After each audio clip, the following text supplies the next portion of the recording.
Hello, everyone, and this is Gary Maloney with Sactown Slam. Now, a lot happened this week, so let me get right to it. First of all, Impact Wrestling's new leadership, which is headed by Dutch Mantel, Jeff Jarrett, and Demore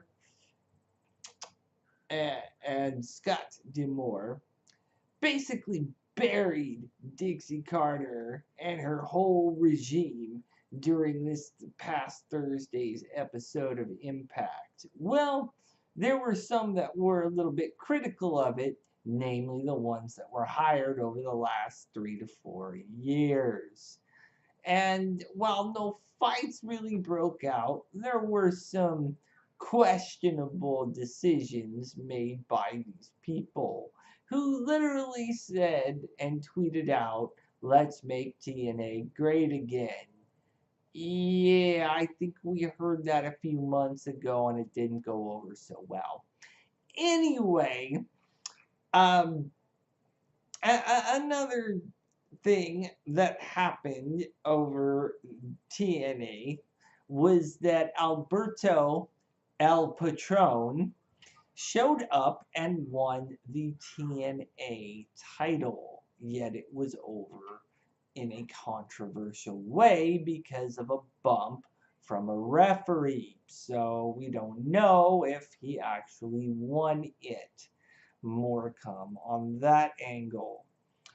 Then you have the Hardys, who stated a few things to the general public now that they are no longer with Impact Wrestling. The first one was that Impact decided to not air the final portion or portions that we know of the Expedition of Gold.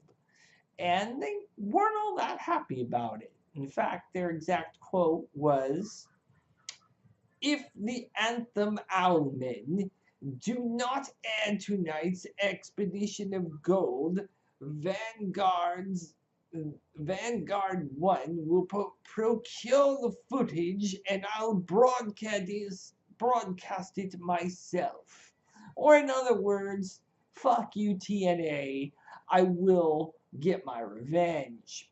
Speaking of which, TMZ asked the Hardys where they would be going next. And their answer to TMZ was, as quoted here,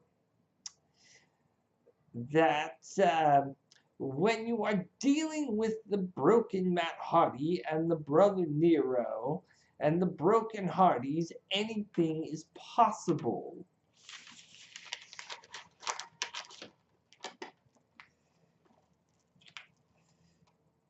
We have talked to people with Meek Mahan's show.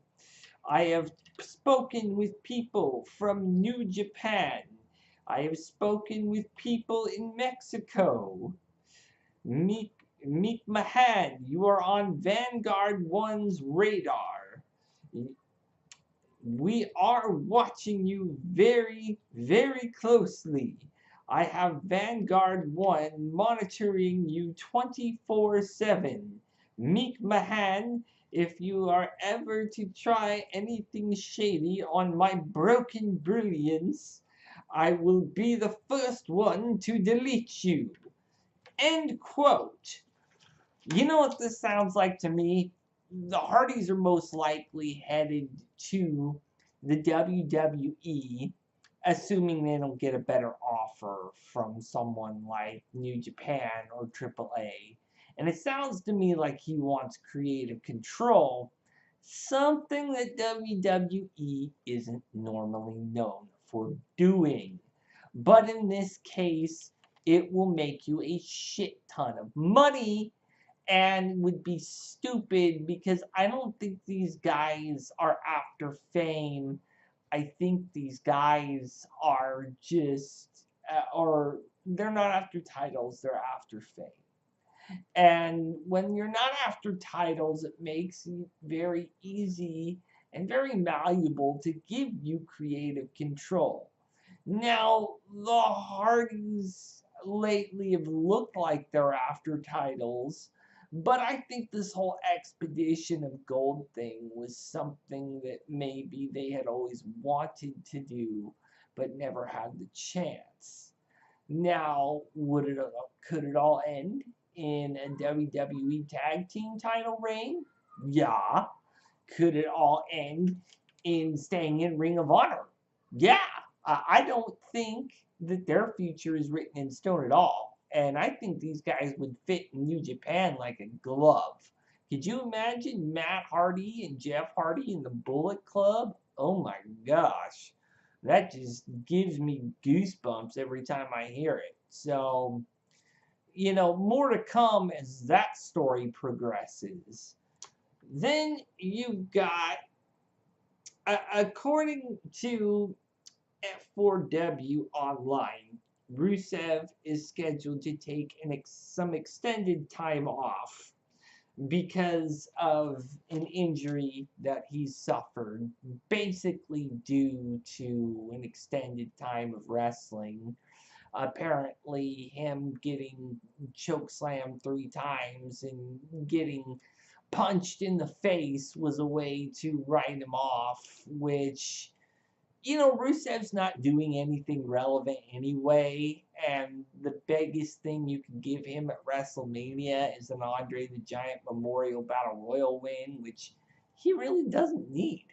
So, honestly, get better Rusev, and do not come back as handsome Rusev, because you looked better with long hair.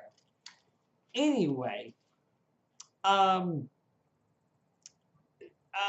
lot more return rumors have been floating around the internet lately. And both Finn Balor and Seth Rollins are scheduled to return here pretty soon, as is Zack Ryder. Zack Ryder, Seth Rollins, and Finn Balor have all been posting pictures of them either being at live events or, being at the Performance Center training. So it seems like these guys are either ready to go or almost ready to go. I'm not sure the exact extent of what Zack Ryder's issue is, but I know for a fact that Seth Rollins is basically being kept under lock and key until WrestleMania, and that Finn Balor is basically ready to get in the ring. He was supposed to be back last Monday, could be back as soon as this Monday, but we don't know what the extent of all of that or what could happen with him is.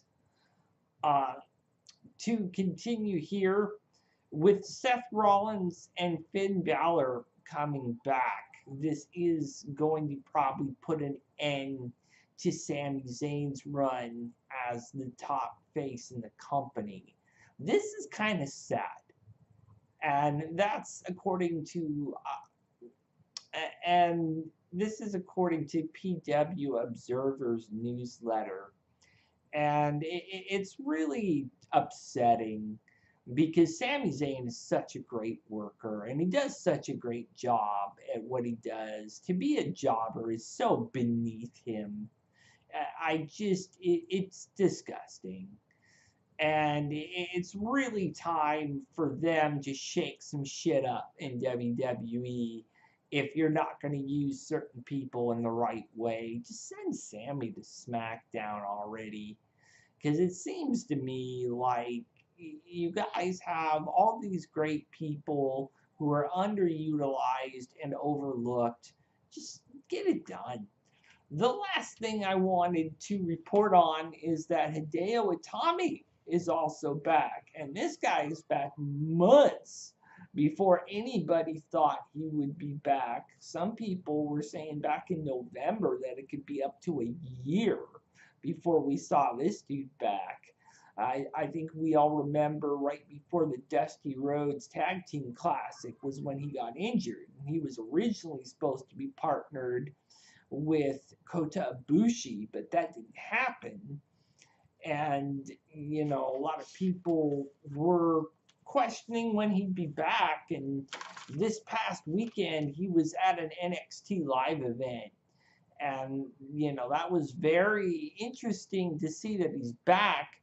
I don't know if he's going to play any role in Orlando per se, but post Orlando, he could be a very easy target to shake some things up if they're going to have Shinsuke Nakamura, whom supposedly, according to IPWNerd.com, is being reported as being on the Raw after WrestleMania. So that could really become an extremely big situation where certain guys that are either coming back from injury or moving up, like Chris Hero and Hideo Itami, could then take and of course everyone's favorite, the number 10, Ty Dillinger could move up and finally start fighting for that NXT title. I mean, I could even see Eric Young in that picture.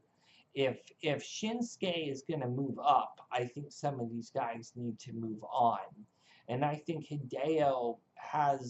he's suffered two unfortunate injuries, which it sucks for him because he's got the experience. And I think having been in the U.S. for as long as he's been, more than likely he's got control of the English language. He hasn't been on camera enough for me to say that absolutely 100%. But if you look at so many other stars like Neville and Shinsuke Nakamura and Sheamus and Becky Lynch and everyone else that came from outside of the U.S. with either a heavy accent or speaking a foreign language, you can even add Alberto Del Rio to that list. It becomes very easy to just sometimes assume that they're going to learn it, but then there are times when they really do. And I'm hoping that's the case for Hideo Itami, because WWE does have a tendency to lean towards guys that are more proficient in English. But I'm happy to see that he's back. I'm happy to know that all these other people are going to be back. And this has been a good weekend for comebacks for WWE. So for Garrett Maloney and Sactown Slam, I am out.